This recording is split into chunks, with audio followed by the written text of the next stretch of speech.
Okay, apa masalah kanser? Kenapa kanser ni membunuh? Adalah kanser ni selalunya dia present lambat.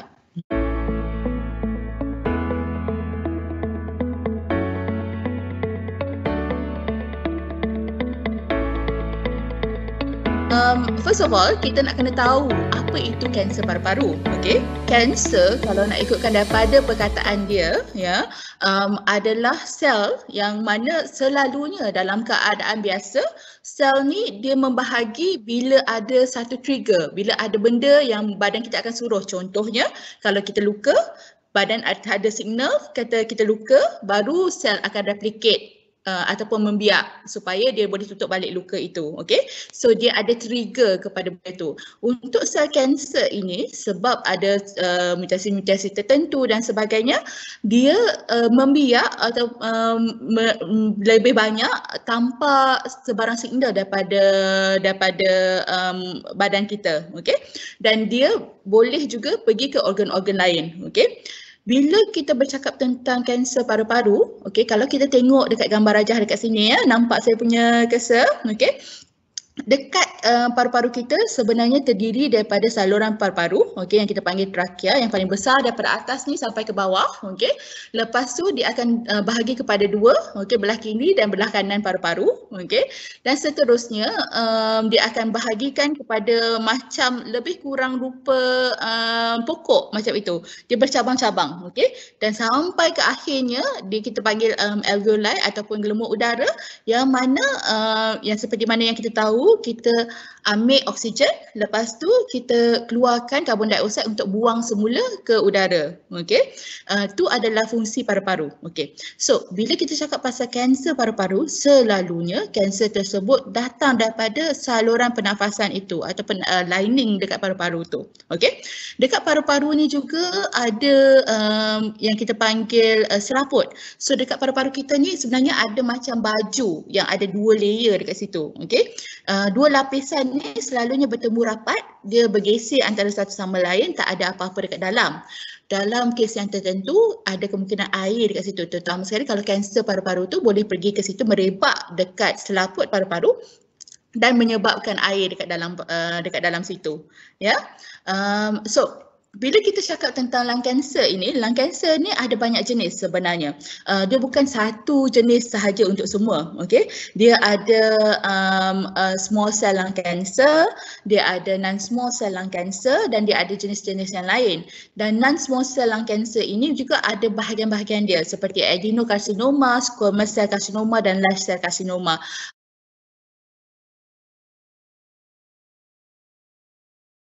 Berapa kerap kanser ni berada dalam dunia ni? Okey. So kalau kita tengok daripada insiden ni data 2018 lah.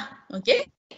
Data 2018 di mana kita tengok insidence untuk lung cancer ni dalam seluruh dunia terdapat lebih kurang 2 juta pesakit yang dikenalpasti sebagai kanser paru-paru setiap tahun. Banyak tu, dalam 11.6% daripada semua kanser-kanser paru-paru. Okey.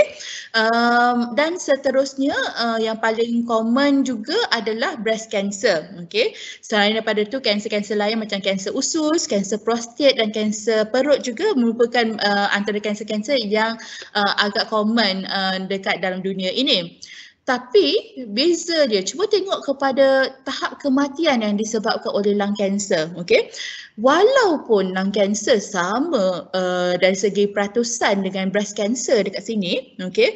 Tapi kita tengok lung cancer menyebabkan 18.4% kematian, sedangkan breast cancer menyebabkan hanya 6.6% saja kematian. Okay? So it is a big killer. Okay? Lung cancer memang membunuh. Okay? Tapi ni data seluruh negara, macam mana dengan Malaysia pula kan? Ada yang tanya macam tu pula. Okey, Malaysia ni, so bila kita tengok daripada incidence kanser-kanser dekat Malaysia ni, okey, yang paling common of course is breast cancer lah, kanser payudara. Okey. Selepas kanser payudara ada kanser usus 14%, okey, dan nombor 3 adalah kanser paru-paru. Okey. So dia terletak pada nombor 3. untuk kanser yang paling kerap terjadi ataupun didiagnoskan pada tahun 2018. Okay? Tapi kalau kita tengok kematian, mortality yang disebabkan oleh lung cancer, dia jatuh pada nombor 1. Ya, 15.4% daripada kematian kanser disebabkan oleh kanser paru-paru. Okay, banyak kan?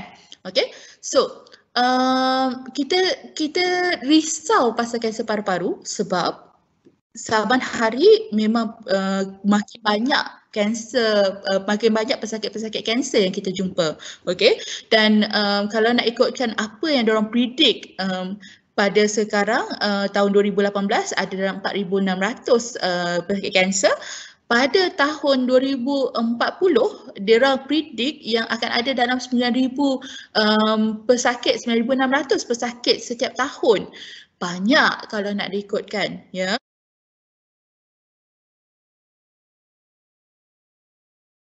Ada tak beza antara umur bila dikatakan pasal kanser paru-paru?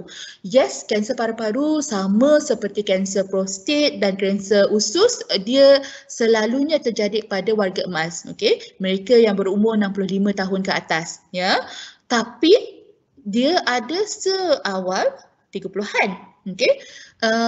Saya ceritalah pesakit saya yang paling awal yang saya pernah jumpa, paling muda sekali yang saya pernah jumpa adalah pada umur 21 tahun.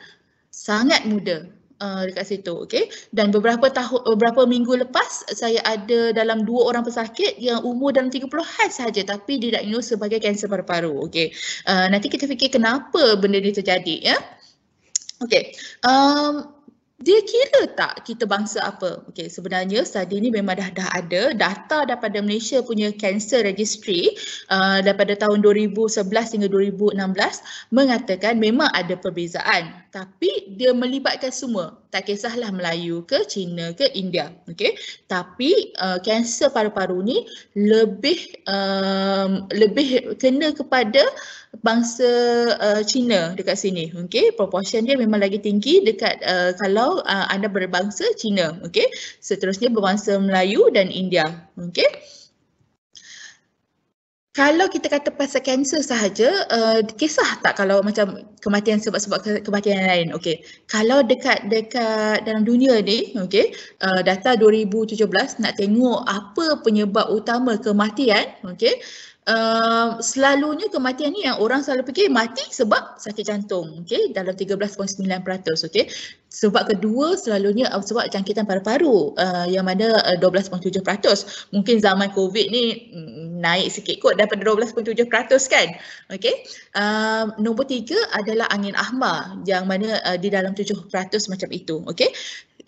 Accident melibatkan 4.6%, tapi kita tengok kat sini, okey. Ia adalah penyebab kematian nombor 5 di dunia, okey, yang mana 2.3% kematian disebabkan oleh masalah saluran pernafasan, kanser di saluran pernafasan dan kanser paru-paru, okey.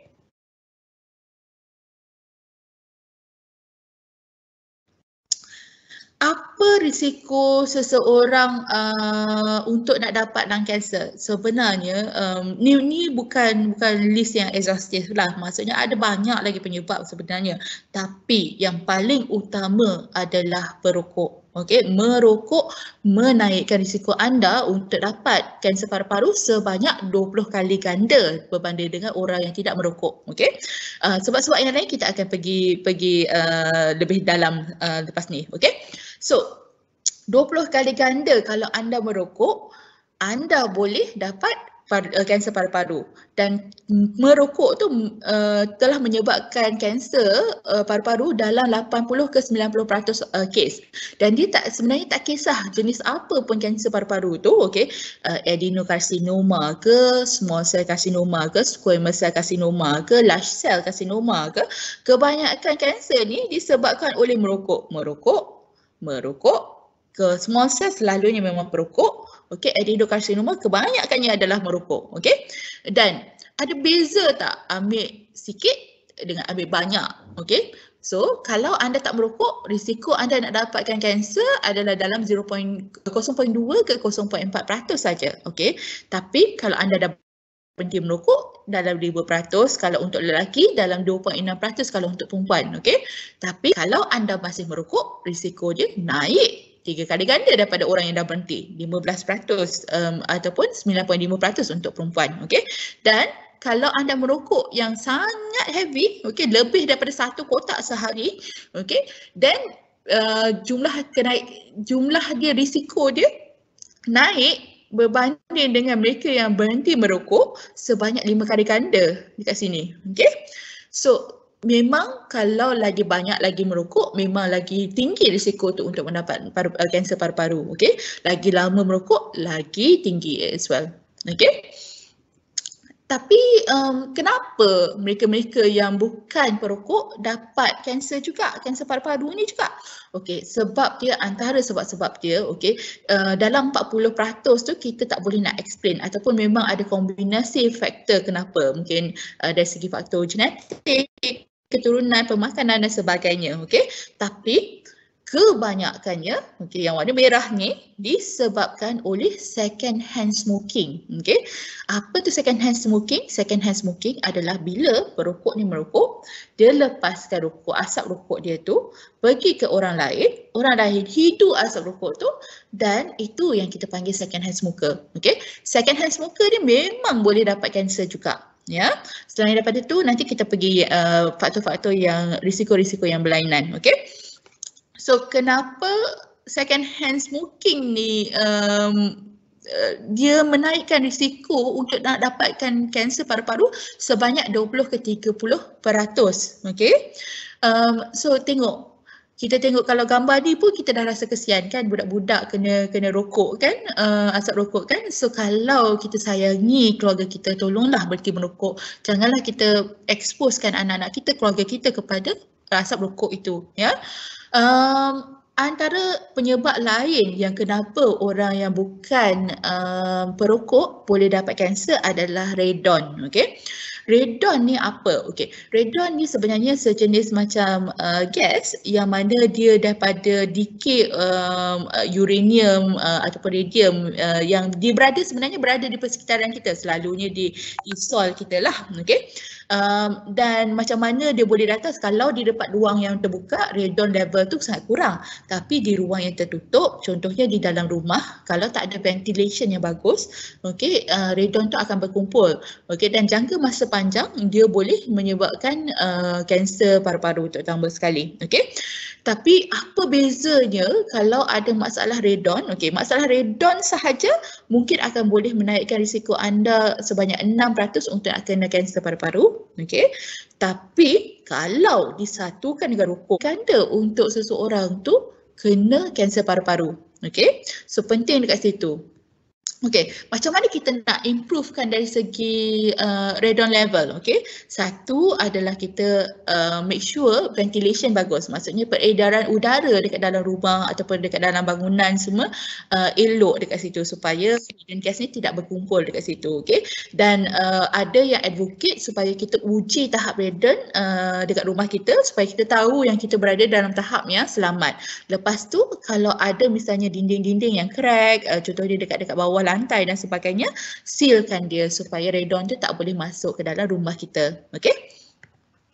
Ada juga setengah-setengah pekerjaan yang boleh menyebabkan kanser paru-paru. Okey, antaranya adalah mereka yang bekerja dengan asbestos. Okey, zaman dulu mungkin 10-15 tahun dulu mungkin asbestos ni lebih common digunakan selalunya sebagai insulation untuk rumah dan sebagainya. Okey, so mereka yang terdedah kepada asbestos memang ada risiko untuk mendapatkan kanser paru-paru, tapi risiko dia akan berkali ganda, daripada 6 kali ganda tambah dengan merokok, dia akan jadi 59 kali ganda. So almost sure akan dapat kanser lah kalau you terdedah pada asbestos dengan merokok, kan? Selain daripada itu adalah kepada minus lain, pelumbung lain, macam contohnya pelumbung arsenik, pelumbung nikel, mereka semua adalah terdedah kepada risiko untuk mendapat kanser. Okay, so kalau mereka terdedah kepada occupational hazard macam ni, ataupun dia orang terdedah kepada chemical yang boleh menyebabkan kanser, sepatutnya majikan mereka mengenal pasti dan cuba merendahkan risiko, macam contohnya bagi alat proteksi, off days dan sebagainya lah untuk benda macam tu. Okay, ada tak benda lain? Benda lain selain daripada occupation, selain daripada merokok, selain daripada rokok second hand, okay, kalau ada ahli keluarga yang terdekat first degree relative yang adalah kanser, memang risiko akan naik. Okay, certain pemakanan memang diassociatedkan dikenal pasti sebagai salah satu daripada risiko untuk menjadi kanser paru-paru, contohnya alkohol, okay, ataupun pewarna-pewarna yang tertentu yang dalam makanan kita, okay, yang tu memang akan ada risiko untuk menjadi lung kanser dekat situ. Okay, aging maksudnya penuaan, kita memang tak boleh lari daripada tua, dan masyarakat kita memang adalah masyarakat yang makin lama makin tua, jangka hayat kita makin lama makin panjang. Dulu mungkin jangka hayat 70 dah bersyukur, sekarang ni dah naik sampai 85, mungkin naik masa akan datang sampai 90. So lagi lama kita, lagi possible untuk risiko untuk kita dapat lung cancer tu ada dekat situ. Okay, selain daripada tu penyakit-penyakit yang lain seperti contohnya penyakit COPD. Okay, apa itu COPD? Chronic Obstructive Pulmonary Disease, ataupun dalam bahasa Melayu dia penyakit sekatan pulmonary kronik. Okay, COPD ni adalah satu penyakit yang mana paru-paru rosak disebabkan oleh merokok. Okay, bila paru-paru rosak disebabkan sama ada disebabkan oleh rokok ataupun disebabkan oleh penyakit macam tuberculosis ataupun batuk kering, okay, risiko mereka untuk nak dapat lung cancer memang tinggi berbanding dengan orang yang paru-paru dia biasa. Okay, tahap pollution, okay, pollution negara-negara yang pollution dia tinggi macam India, macam China, mereka lebih mempunyai risiko untuk mendapat lung cancer. Kalau anda duduk di bandar berbanding dengan tempat yang tak polluted, iaitu ada peningkatan dari segi risiko untuk mendapatkan lung cancer. Selain daripada itu adalah exposure kepada radiation. Kalau terutama sekali kalau mereka yang bekerja sebagai contohnya radiografer, kan, mereka terdedah pada radiation, there is a risk untuk nak dapat lung cancer dekat situ. Okay, macam mana kita nak kenal pasti seseorang tu ada lung cancer? Okay, selalunya masalah dengan lung cancer ni kebanyakan masa dia silent. Dia duduk senyap-senyap sampai dia dah merebak, dah teruk, baru dia menyebabkan masalah kepada pesakit tu, baru pesakit tu akan cari doktor selalunya. Okay, kena ingat setiap 2.3 minit ni memang ada seseorang yang akan didiagnose sebagai lung cancer. So itu betapa banyaknya lung cancer di dalam dunia ni. Okay, so sepanjang kita cakap je mungkinlah ada dalam 5 orang ke yang ada yang didiagnose sebagai lung cancer dekat situ dalam dunia ni. Okay, signs and symptoms. Okay, kadang-kadang setengah pesakit diorang present dengan pneumonia yang datang balik, okay, ataupun pneumonia yang tak baik-baik. Pneumonia tu maksudnya jangkitan paru-paru ataupun radang paru-paru, yang mana doktor dia selalunya batuk, demam, lepas tu datang pergi jumpa doktor buat x-ray nampak ada keputihan ataupun pneumonia dekat situ. Lepas tu bagi antibiotik, lepas tu datang balik beberapa minggu lepas tu dengan pneumonia yang sama, tempat yang sama. Okay, itu adalah salah satu daripada symptoms untuk lung cancer. Okay, ataupun dia ada bunyi wheezing yang baru. Wheezing ni macam orang asma, macam macam itu. Okay, itu adalah wheezing. Okay, tapi wheezing ni baru dan dia memang bukan tak ada asma dan sebagainya. Okay, itu adalah antara symptom-symptoms dia. Sesak nafas. Okay, kenapa pesakit kanser ni boleh ada sesak nafas? Kadang-kadang kanser tu besar, tutup saluran pernafasan, tu salah satu daripada sebabnya, ataupun dia dah merebak ke selaput paru-paru yang saya cakap tadi yang menyebabkan sesak nafas tu juga. Okay, kebanyakan masa pesakit akan datang ke doktor sebab saya tak ada selera makan lah doktor, ataupun berat badan saya turun tapi saya tak ada pun niat nak turunkan berat badan. Dia turun banyak. Okay, Ni yang paling common selalunya. Turun berat badan dan tak ada selera makan. Okey. Kadang-kadang pesakit boleh datang dengan batuk, ya, ataupun dengan rasa penat, ataupun kadang-kadang rasa sakit dekat dada bila terutama sekali bila tarik nafas ke, okey, ataupun sakit dada yang macam memang dull, maksudnya dia berterusan. So sakit dada yang berterusan ni kadang-kadang disebabkan oleh kanser tu dah kena kepada tulang, for example, okey. Ataupun lung kanser ni boleh menyebabkan suara rasa serak macam Ella tu, okey. Suara serak tu tak normal, ya, atau melainkanlah orang tu memang daripada awal dulu memang suara serak, yang tu that's normal for them. Tapi kalau ada suara serak baru, itu tak normal, okey. Ataupun yang paling common juga, antara paling common adalah batuk yang berpanjangan. Dia batuk berterusan tapi tak tahu sebab, okey. Kadang-kadang seseorang dia batuk sehari dua dia dah cari doktor, tapi ada seseorang dia batuk dah berbulan-bulan baru nak cari doktor, okey. Ni antara signs and symptoms ataupun tanda-tanda awal sakit kanser. Okey. Macam mana doktor diagnosekan lung kanser? Okey, selalunya dia ada proses tertentu. Awal-awal mungkin doktor akan tengok, tanya history, tanya simptom-simptom yang ada. Okey, lepas tu kita buat pemeriksaan.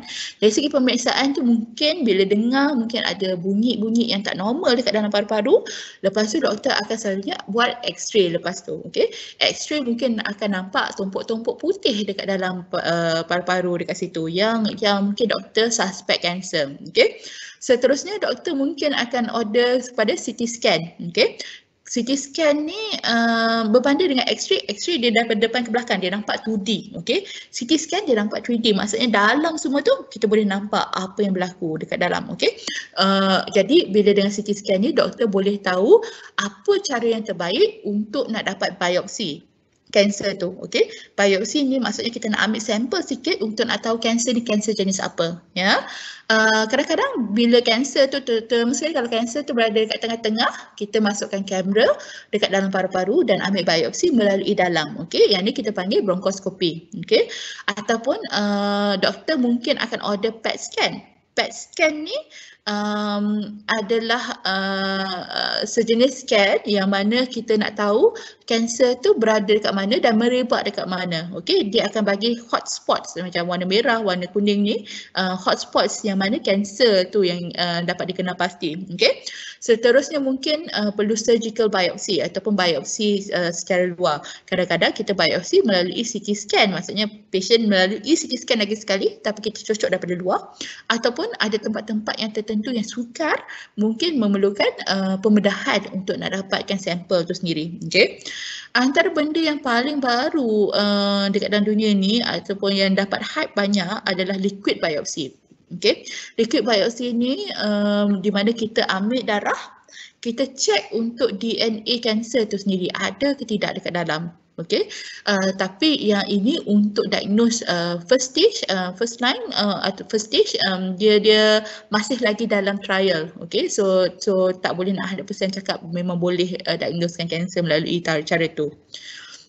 Okey, so berbalik kepada tadi, kanser ada banyak jenis. Okey, yang paling common adalah adenocarcinoma, ya. Okey, kanser yang paling common untuk perokok adalah small cell lung cancer dan juga squamous cell cancer. Okey, kanser yang agak agresif selalunya adalah small cell lung cancer, okey, dan juga squamous kalau dalam non small cell lung cancer. Tapi secara keseluruhan kanser mana-mana pun memang kita kata agresif lah sebab dia memang boleh merebak. Okey. Bila seseorang tu dapat tahu yang dia ada kanser, doktor selalunya akan buat staging. Okey. Apa tu staging? Staging tu kita tengok dekat mana kanser tu dah merebak. Okey, kanser dah merebak ke ataupun tidak. Okey. Kalau peringkat pertama, kanser tu masih duduk dekat situ, duduk diam dekat situ, dia tak merebak mana-mana. Okey.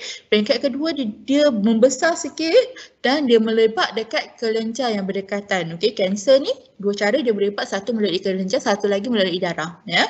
Dan peringkat ketiga, kanser tu mungkin dah merebak sampai ke atas kelenjar-kelenjar tu ataupun dekat tempat lain, ya. Dan peringkat yang keempat, kanser tu selalunya dah merebak kepada organ-organ lain dekat dalam badan, termasuk selaput paru-paru tu sendiri. Okey. Kenapa staging ni penting? Kenapa doktor selalu kalau macam ada kanser je dia nak kena cakap pasal staging ni? Okey, sebab staging ni menentukan prognosis ataupun apa yang akan kemungkinan apa yang akan terjadi kepada pesakit tu ataupun tahap survival dia, kebolehan untuk dia nak survive kanser tu sendiri. Okey. So kalau kita tengok, kalau peringkat satu yang mana dia tak merebak, okey, selalunya kita boleh buang keluar. Dan peringkat kedua, masih lagi kita boleh buat pembedahan. Peringkat ketiga, kita kena tengok dekat mana kanser itu sendiri, sama ada boleh buat pembedahan ataupun tidak. Tapi definitely kanser peringkat keempat kita tak boleh bedah sebab dia dah merebak ke mana mereka dah tertempat. Okay? Peringkat satu, survival dia untuk 5 tahun selalunya dalam 70 ke 90%. Okay? Tapi bila masuk ke peringkat keempat, hampir tak ada yang survive 5 tahun. Hatta 2 tahun pun sangat sikit survival dia dekat situ. Okay. So perlu kita kenal pasti kanser tu di peringkat awal. Ya. Bila kita cakap pasal yang ni, yang tadi saya cakap pasal non-small cell lung cancer. Okay, small cell lung cancer in terms of staging, dari segi staging dia lebih senang. Okay, so dia ada sama ada dia limited ataupun extensive. Extensive maksudnya dah merebak ke tempat lain. Sebab small cell dia agresif. Selalunya bila diagnose dia dah merebak selalunya. So kita tengok limited ataupun extensive stage. Okay. Masalah dengan kanser ni, okey, apa masalah kanser? Kenapa kanser ni membunuh? Adalah kanser ni selalunya dia present lambat. Okey, kalau kita tengok tak kisahlah non-small cell lung cancer ataupun small cell lung cancer, dia memang present lambat. Kebanyakannya non-small cell lung cancer dia present pada peringkat ketiga ataupun peringkat keempat. Kebanyakan daripada small cell lung cancer dia present at extensive disease. Okay, 75% dekat extensive disease dan about 69% dekat 70% juga yang present pada stage 3 dan stage 4 yang mana kita tak boleh nak peratusan peluang untuk nak cure tu kurang. Okay, dekat situ. Okay. Dan dia kisah tak kalau Malaysia punya data macam mana? Malaysia punya data pun sama je, malah mungkin lebih teruk. Okay? Selalunya pesakit akan present 78% ke 80% present pada peringkat keempat. Dan peringkat ketiga, okay, kalau kita ambil peringkat ketiga dan peringkat keempat, majority of the patients will present late. Okay? Kebanyakan pesakit akan present lambat. Okay? Apa rawatan untuk kanser yang ada kat luar sana? Okey, kalau cakap pasal kanser, rawatan dia bergantung kepada staging untuk kanser tu. Okey, peringkat awal kita boleh bedah, kita boleh buang kanser tu. Pesakit boleh cure, boleh pulih, boleh sembuh daripada kanser tu. Okey, tapi bila dah sampai ke peringkat yang 3 yang tak boleh bedah dan 4, peluang untuk sembuh tak ada. Okey, rawatan yang ada tu hanyalah untuk nak bagi kualiti hidup dan untuk tolong dari segi simptom pesakit. Okey. So antaranya adalah kemoterapi. Kemoterapi ni selalunya orang dengar. Selalunya orang-orang kita bila dengar pasal kemoterapi dia takut. Dia dengar kemoterapi teruk, mesti muntah, mesti dah bergugur dan sebagainya. Okey.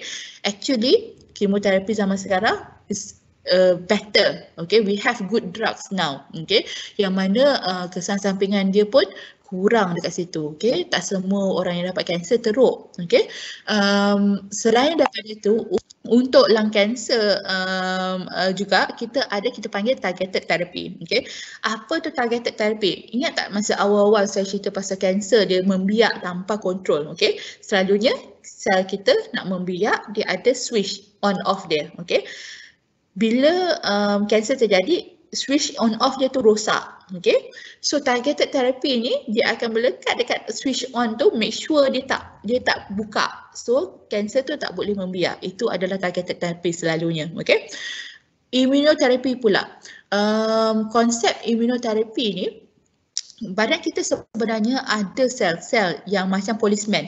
Dia jalan, dia tengok mana yang sel-sel yang tak normal, dia makan sel-sel tu. Okay, Dan tapi kenapa orang tu boleh dapat kanser? Kenapa kita boleh dapat kanser? Sebab sel-sel kanser ni dipandai, dia pakai topeng supaya policeman kita ni tak boleh nak kenal dia. So dia jalan tapi tak kenal pun kanser ni. So kanser ni terus membiak. Okay? Immunotherapy ni apa yang dia buat? Dia buka, unmaskkan. Maksudnya dia buka topeng kanser tu supaya kita punya policeman ni kenal, boleh makan kanser tu dan menyebabkan kanser tu kurang dekat situ. Okay?